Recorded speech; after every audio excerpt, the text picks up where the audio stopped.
To answer your first question, yes, I did just film the Crave video. To answer your second question, yes, I did just change my shirt and put my hair up because it's late. Also, it's a little cold down here. Hi everybody and welcome back to my channel. If you're new here, my name is Gia. I'm a 25-year-old lady who lives in my mom's basement. I regularly create content on Twitch and now here on YouTube. And I've just been reading up a storm lately and I wanted to go ahead and start filming my July wrap up because I have some thoughts. So the rest of the wrap up for July is only going to have 3 books in it. It's going to be a little bit small just because the video that I posted where I talk about the books I've read recently did include some books that I read in July that was at the beginning of July. So I really didn't want to talk about these books again. So I just wanted to go ahead and just talk about the rest of the books that I read in July. So there's only going to be 3 of them, but I do have some things to say about them, so it's okay. The next book that I read in July was Follow Me Darkly by Helen Hart. Okay, so this book is a massive mess. This was the first book in a series. Spoiler alert, I didn't know how many books were in this series. When I went into it, I thought that it was a standalone. I went into this thinking that it was a standalone book. You'll find later that I was incorrect to my absolute horror and detriment, and I'll tell you why. So the book starts out with our main girl. Her name is Sky, with an E at the end. She is a professional photographer who currently works as the personal assistant to this Paris Hilton-esque character named Addison Ames. She is a heiress to a hotel chain, and you find out really early on that Addison is not only a narcissist, but she also fakes all of her Instagram posts and stuff. She is a social media influencer, even though she doesn't need to be working. She just likes to make money. So the purpose of Sky being not only her personal assistant, but also a professional photographer is that she is the one who makes all of the Instagram posts look professional. Because one of the things that Addison is known for is this whole selfie portrait being her namesake when it comes to posting sponsored pictures. So the first thing this is our first introduction to the both of them as a character, is that they are at this new coffee shop in town, and Addison is paid to do a sponsored post for this coffee shop, and she hates coffee, absolutely hates coffee. But Sky, she loves coffee. So Addison does the post and then she immediately throws the coffee away. So Sky's job is to then edit the pictures and then post them. And then she monitors the Instagram to check for any negative comments and everything. And then she deletes them because it's all positivity here. So after she posts the video, she gets this little comment from someone called Braden Black, who she's never met before. And Braden Black says, "I know that you hate coffee, you're lying, da da da." So Sky deletes the comment. Well, this mysterious Braden ends up in her office, and he is this self-made billionaire that did something with sort of construction equipment and made a patented goggles that became really, really popular in the construction field. So this guy's a billionaire. He's fucking loaded, and he's also really fucking hot. Another thing to mention that I thought was interesting is that Braden, we are introduced to this character. He is 35 years old. And Sky is 24. So she is about my age. And Braden is the age of the men that I go for. So I really can't judge. I really can't. So there is a 11-year age gap between these two characters, which is not a lot. It's not a weird placement of an age gap either. It was notable that they had an 11-year age gap. So Braden meets Sky and he immediately wants to take her out to dinner. He's decided, I want to fuck you tonight. I'm gonna fuck you tonight. So he convinces her to go out to dinner with him, and she's like, "Man, why am I even here? I don't even know you." And he's like, "'Cause you want to fuck. That's why." And I was like, whoa, coming on a little strong here. That whole insta fuck. This time it didn't vibe with me. So I was a little peeved, but I was like, you know what, it's fine. I'll deal with it. So Sky is a bit of a control freak, and she has this need to be in control at all times. She, for whatever reason, she has a problem not being in control. She has a 2 to 3 drink limit when she drinks alcohol. She doesn't speed I'm very sorry about my cats. Anyway, so she like is very careful about her life. Like she's has a really high sense of self-preservation, but she has this desperate need to hold control, and they never tell you why. Like you are never told like what was so traumatic that happened to her that she felt the need to be in control at all times. They never told you about her parents. Never, not once, were her parents ever mentioned. And this should have been a huge red flag, because usually, like, there would be some sort of, like, mommy or daddy issues involved in here. No. There's just, she has problems with control. She has problems giving up control. So part of, like, her relationship with Brayden that eventually does blossom is her learning how to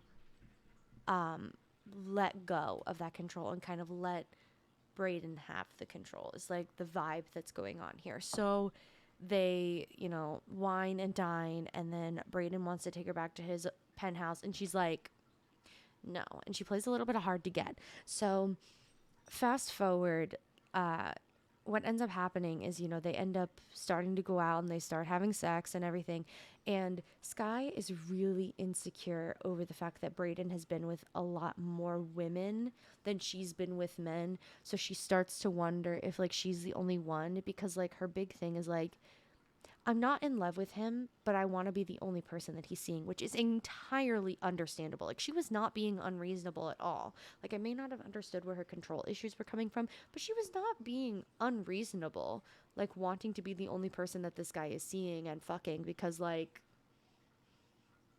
diseases and stuff. So at first, like, Brayden puts up a fight, but, like, he becomes, like, he's so obsessed with her, like, from the very beginning, that he just gives in and he just lets it happen. So we go from insta fuck to insta exclusivity to they're seeing each other all the time to suddenly they're dating. And, like, it became their dating because of, like, tabloids and stuff where they were hanging out in public, and they just kind of, like, accepted that, like, Sky was Brayden's girlfriend, and then he tagged her in an Instagram post and she started getting a massive following on Instagram. And so she kind of uses this to her advantage. So there was a makeup company called Suzanne Cosmetics that was interested in doing a advert with Addison with a specific lipstick, but Sky also wore a lip stain by them, and when she started to get more popular, people were asking about it. So when she told them that it was from Suzanne, the company reached out to her to do an advert for her. And, like, so she started doing the influencing thing that, like, Addison was so big about. And Addison and Brayden have this, like, weird past where something happened between the two of them when Addison was, like, 18 or 19, and, like, there is an age gap between them as well, but it's not as big as Sky and Brayden. I think Addison is, like, 2 or 3 years older than Sky. She's, like, 27 or 28, like, almost 30. So, like, the age gap is a little bit less there. But apparently when Addison was freshly 18, like, something weird happened with Brayden, and they had just have this weird past that they don't talk about. It's very secretive. And, like, Sky wants to know what's the tea, and I didn't fucking blame her. So there's this, like, big overhanging drama of, like, what happened between her and Addison and Brayden. And then at the same time, Addison is telling Sky to stay away from Brayden because he's bad news. But, like, she didn't tell Sky why. So Sky was like, why would I stay away from him based on your word alone when you haven't told me what happened between you two? Which is facts. That is fair. I agreed with her on that. I stand by her. So you have this, like, little mystery of, like, what's going on between the two of them. But also Brayden and Sky are getting closer, and, like, Sky is becoming more comfortable, like, letting go of this mysterious control she has to have over herself that we still don't know, like, why. And I started to notice, like, it was towards the end of the book, it was, like, at the 80% mark, where basically Sky starts to become more Instagram popular, starts getting a couple of adverts from other companies, and Addison fires her because Addison thinks that Sky is trying to become the new her, which is impossible because she's, like, literally a hotel heiress. Like, she had, like, tens of millions of followers, and Sky had, like, 20,000. So, like, I don't understand how she thought that, but she fires Sky because she says that, oh, you're trying to be the new me, and you're just using me, and Brayden's using you. And I was just like, ugh, whatever, I'm tired. So it's just getting more and more and more obnoxious. But basically, Sky then becomes a full-time influencer and Brayden's girlfriend, but we still don't know what happened between Brayden and Addison. And holy shit, I'm getting tired. Brayden uses sex to get out of answering any fucking question that Sky has. And Sky has some pretty good questions, like what happened between you and Addison? What, what is so bad that you can't talk to me about it? Like, why are you so secretive? Like, those are real things. I'm sorry about my camera. Hold on. Okay, the camera's working again. It had decided it didn't want to focus on me, the main event, which is really rude. So we get to this point where it's like, 85-90% mark, and like Sky is now a full-time influencer because Addison fired her and she's like Brayden's girlfriend, and we get this like really big sex scene, which of course Brayden's been using sex to get out of everything this entire book, which is a common tactic that people tend to use in romance smutty novels. But I still was like left with a lot of fucking questions, and I'm here at the 90% mark, like, what's going on? And then we get the first I love yous and everything, and we get this last appearance from Addison where she like drops this huge bomb about like, you'll never be me or something, which is a weird thing to say because no, she can never be you, because Sky is not a hotel heiress that's going to inherit like a huge family fortune. Make it all make sense. So it gets to the end and the book ends and I'm like, what the fuck was that? What the fuck happened? And then come to find out, there's 5 books in this series. And I was like, you've got to be fucking me right now. Like, 5 books? 5? About this one couple? So when am I going to find out about Sky's like control problems? When am I going to find out about her parents? Like, she didn't mention her parents one time, and it was like a 300-page book. I was like, not once. Not anywhere where her control trauma came from, not anything about her parents, about whether or not they were involved. Literally paid dust. And we still don't know what happened with Addison and Brayden. So I was like, left with a lot of questions and no answers. And then come to find out, all of the books were for purchase, not for under Kindle Unlimited. So you'd have to do some hard convincing to get me to spend $8 on the next book in this series. 2 stars. 2-star read. The next book that I'm reading in July is either a favorite or a book that is hated by a lot of people, by a pretty polarizing author. Hi everyone, Editing Gia here, just letting you know that this next book I'm going to be talking about, I ended up rambling about for an hour and a half, so it is going to get its own full-length video at some point this month, and so I'm going to trim down what I talked about here just to keep the July wrap-up a bit more succinct. I know I do tend to make these a bit more conversational instead of summaries, and I'm doing my best to try to do better about that. This is not a reading vlog. So this next book is going to get its own video in the future at some point this month. So if you see all the outfit changes, that's why. We have A Court of Thorns and Roses by Sarah J. Maas. I have a few books by this author. I've been meaning to read Sarah J. Maas for many, many, many years. I think I have a collector's edition of Throne of Glass. I think I actually do own A Court of Thorns and Roses on paperback. So I don't know why I bought it on Kindle when it's right there. Yes, I was just too lazy to rearrange the plushies. At this point in time, I'm about 31% of the way through the book right now. It's been not slow moving. I've just had a lot going on like over the past couple of days, but I started it about 2 or 3 days ago. But I am enjoying it so far. Like I do genuinely like it. So I'm not gonna go about like a plot summary. And I know I said I wouldn't talk about the plot of the book. I know I said I wouldn't talk about it. But like I have a couple of notes. And it's only just a couple, as you can see. Nesta is a raggedy bitch, and I can't stand her. I said, I know Feyre ends up with Rhysand, but I am enjoying Tamlin right now. Like, I kind of, at the 30% mark in the first book, I kind of like Tamlin right now. Also, Tamlin has daddy issues. We love that. Feyre has mommy issues and Tamlin has daddy issues. Oh my god. I know this is like a first arc romance and like they don't end up together in the end, but like, oh, we love that. Said, for a bitch you can't read, Sarah J. Maas writing with words like evanescent really are ironic. It was this part in the library where Feyre wants to write a letter to her family, but she doesn't know how because she doesn't know how to read. And then literally on the same page, like Sarah J. Maas uses the word effervescent. Okay, Stephanie Meyer. So she uses this word, and I just found it so ironic that, like, for Feyre being a bitch who can't read or write, Sarah J. Maas, like, writing in the first person perspective with Feyre's voice using big words like that is ironic, and I find that hilarious. Also, S.J. Maas loves her adjectives to an extreme, and I will read you an example that really just, like, set me off here.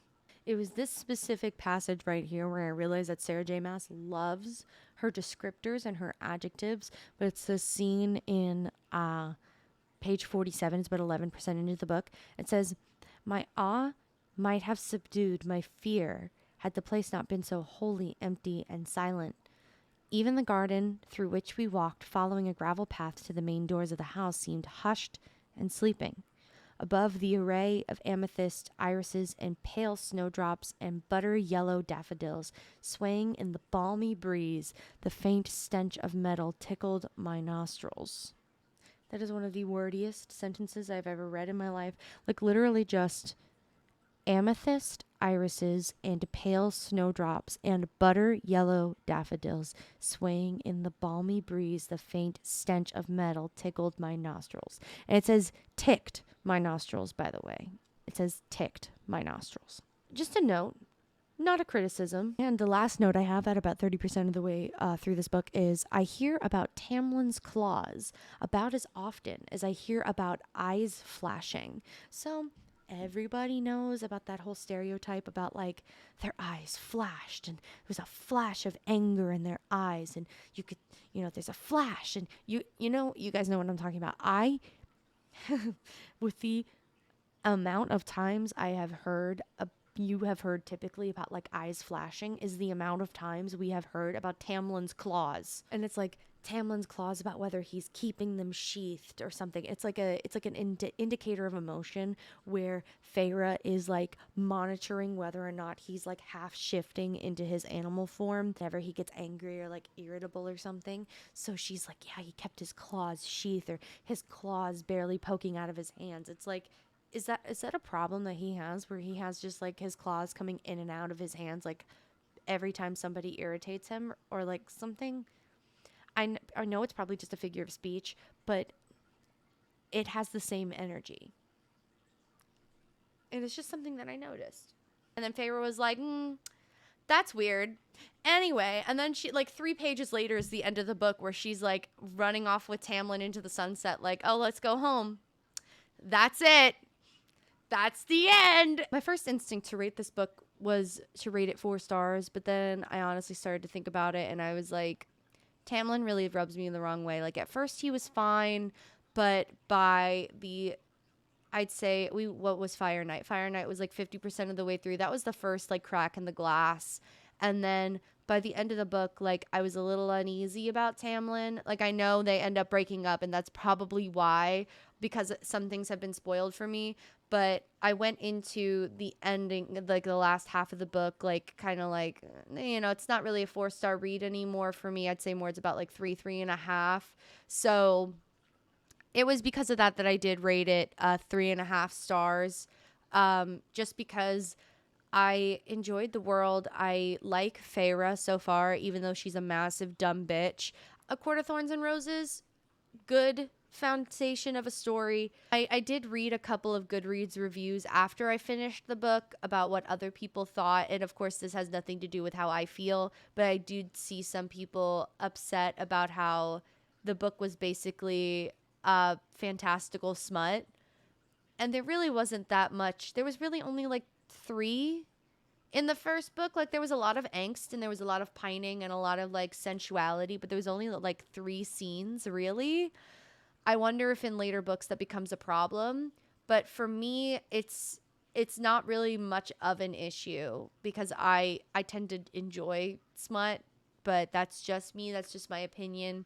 But yeah, I am comfortable rating the first book about 3.5 stars, mostly because of Tamlin as a character and Tamlin's behavior and some of the inconsistencies and issues that I found with the writing.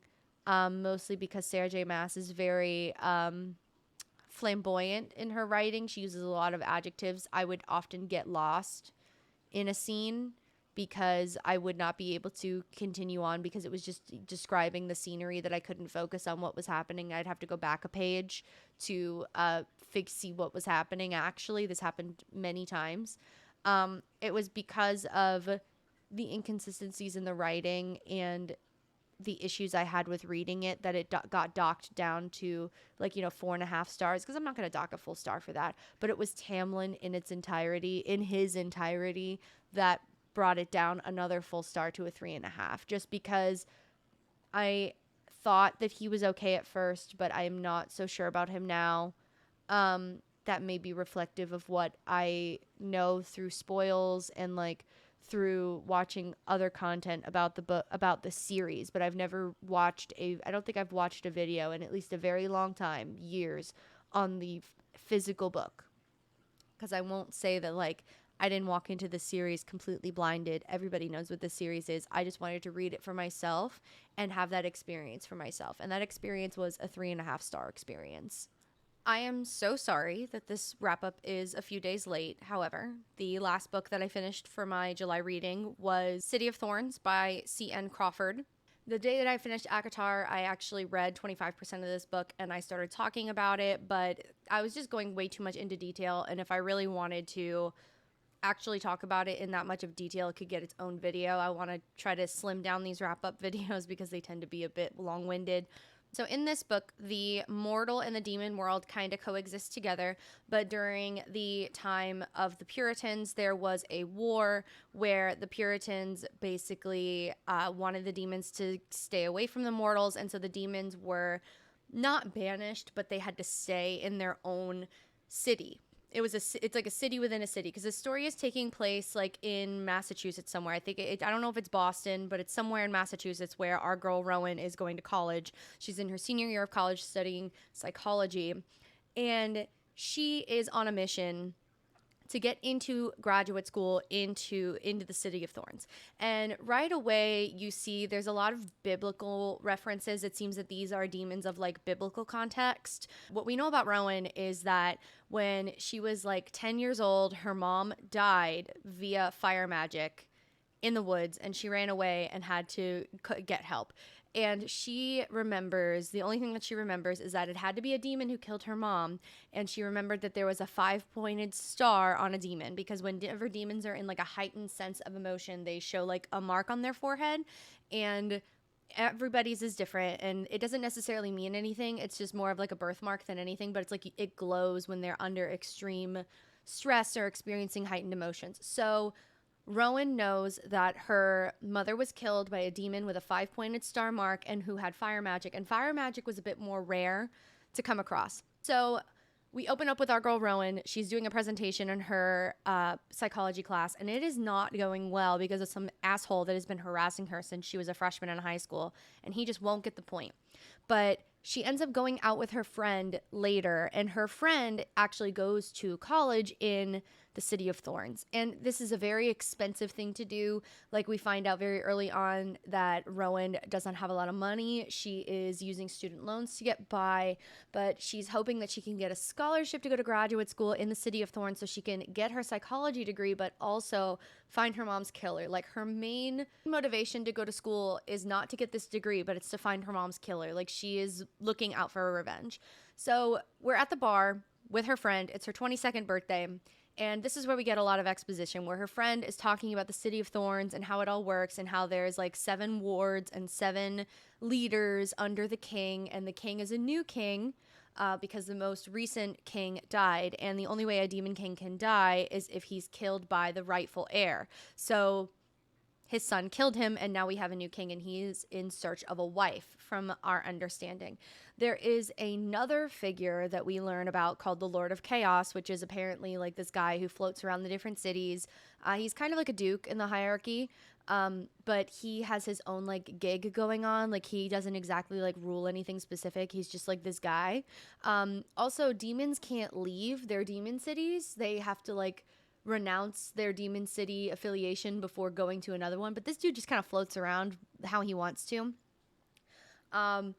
And then who walks in the door? Like in the middle of this exposition dump, the Lord of Chaos just comes walking in the door and he kidnaps Rowan because he thinks that she is this character named Mortana, who is apparently the last succubus in the time of the Puritans. The way that the immortals and the demons struck a deal is that the Puritans said, okay, we can go our separate ways and the war can end if you kill all the succubi. And the demons agreed because the succubi were also very much disliked by the demons. So all of them were killed. There was like a mass genocide of all of the succubi, except for one. And her name was Mortana. She had a hold on the old king, the new king's father, and she was the mistress. She was rumored to have killed the queen 100 years ago or something. So she managed to like skate by basically by outing everybody else and pointing the finger at everybody else so that she could live. Well, now she's disappeared. And this Lord of Chaos, his name is Orion. Our main hero is out for revenge for something that Mortana did. And Rowan looks exactly like her. So we have a bit of back and forth where Rowan's trying to convince this guy that she is not who he says she is. He said, you know, demon doppelgangers as mortals are very rare, but they do happen on occasion. So you just look like her, I guess. Orion tries to use this to his advantage, using Rowan, who looks exactly like Mortana, to get what he wants out of the king. So they struck a deal.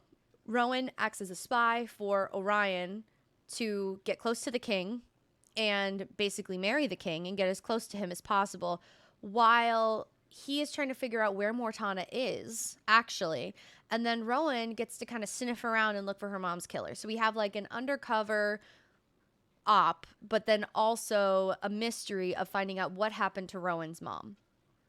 So it goes back and forth. Of course, Orion and Rowan have this like undeniable chemistry, and they have no idea like why they feel this way around each other. And the feelings, it's more like it's actually lust. I can't even say that it's feelings, but the lust that they feel for each other is so overwhelming that other people are questioning them and wondering like what the fuck is going on there. But also Rowan is pretending to be Mortana, who's the last remaining succubus. So she is trying to dig her talons into the king, but the king is also the jealous type. So the more that she flirts with Orion, the more the king wants her.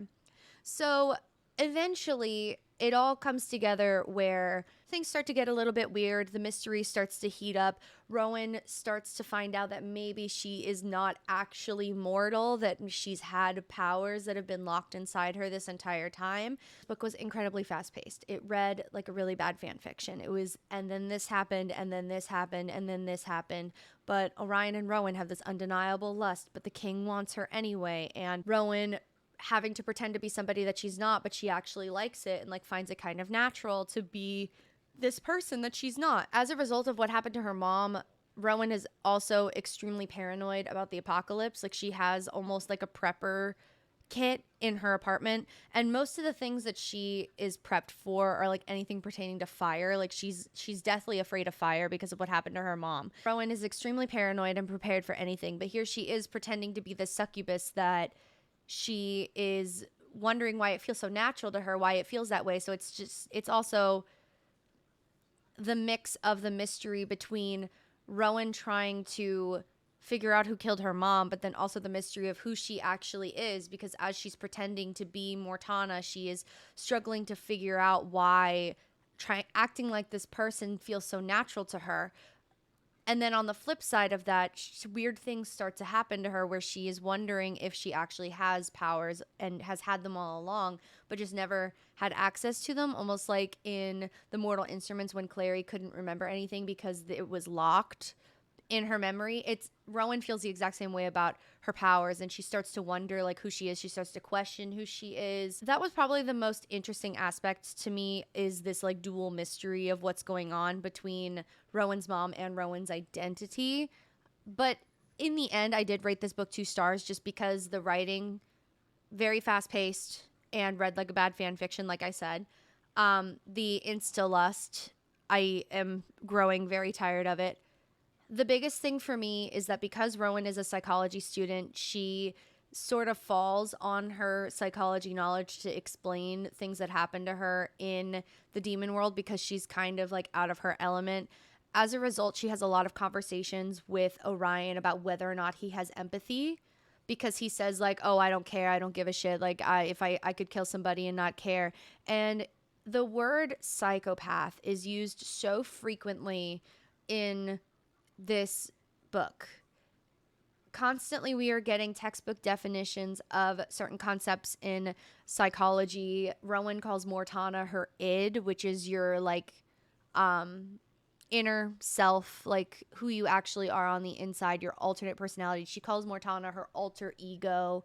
Like there's a lot of psychological elements that are mixed into this. She references her psychology professor a lot, where she's like, oh, he's deflecting that thing that my professor taught me about, and if I need to get answers out of this person, I have to think like, what would my professor do if they're trying to get to the root of an issue or something. And this really bothered me. The psychopath thing really bothered me, is like, because if you don't know, this is a pretty outdated term. Like this is not something that psychologists use anymore. It's not good. It's not good representation. It really did bother me. I'm not going to go into how it ends, but it does end on a cliffhanger. There are 2 more books in this series.